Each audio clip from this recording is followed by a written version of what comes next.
Well, what's going on, Blues Nation?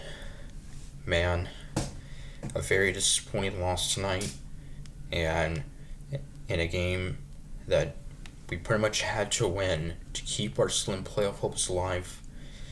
We are were unable to, losing 3-1 to the Colorado Avalanche.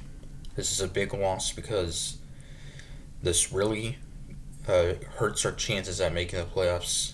As little as we had, uh, we now have less and less chance of making the playoffs. Still alive, but have to win.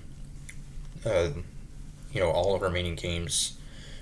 Pretty much from here on out, we have uh, 5 left.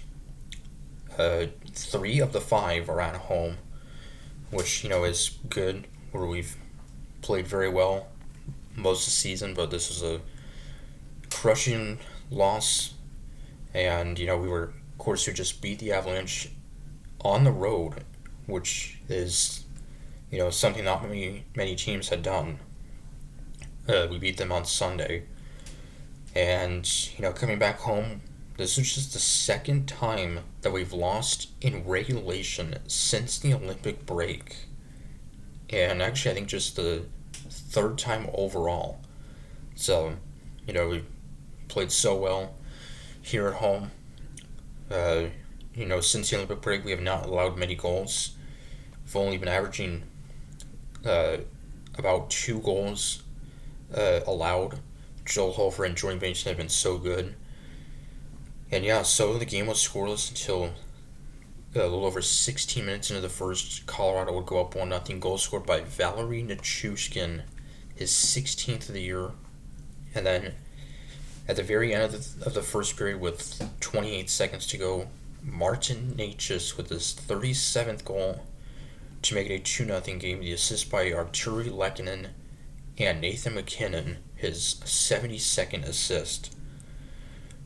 And then, just a minute 40 into the second, the Avalanche would take a 3-0 lead, a short-handed goal by Valery Nichushkin, his second of the game, 17th year. So yeah, we gave up a short-handed goal. Disappointing, obviously can't have that. We would finally get on the board to make it a 3-1 game.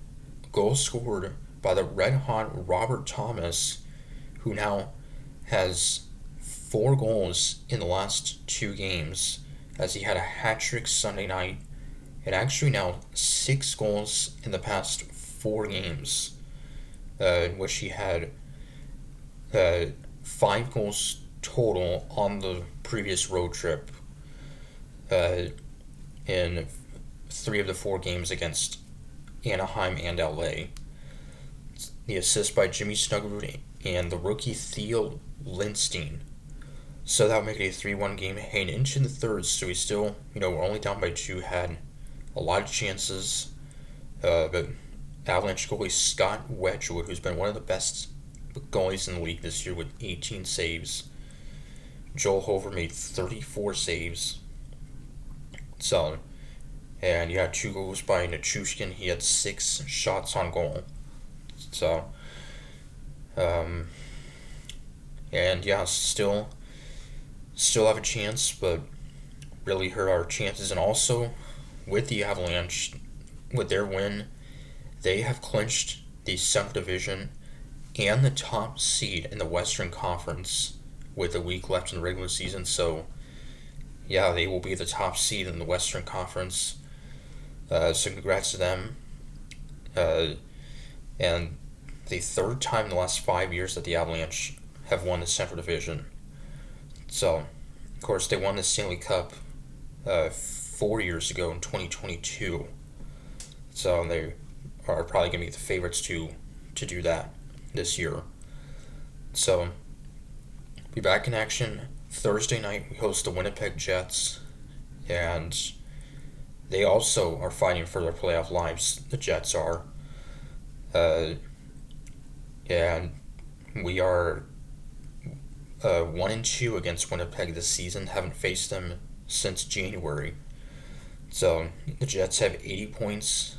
They won last night against Seattle. And as far as the standings go, in the wildcard standings, we are now 5 points, actually 6 points back of the Nashville Predators for the final playoff spot, with the Sharks 3 points behind, the Kings just one. So, yeah, we have to win and get a bunch of help if we want to somehow sneak in. So, um, but yeah, in our basically four of our final five opponents are all teams that are, well, actually, I guess three of our five opponents are against teams that will likely be in the playoffs. The only one that isn't is the game Saturday against the Chicago Blackhawks. So, anyway, see if we can take care of business against Winnipeg Thursday. Till then, I'm next figure saying go Blues.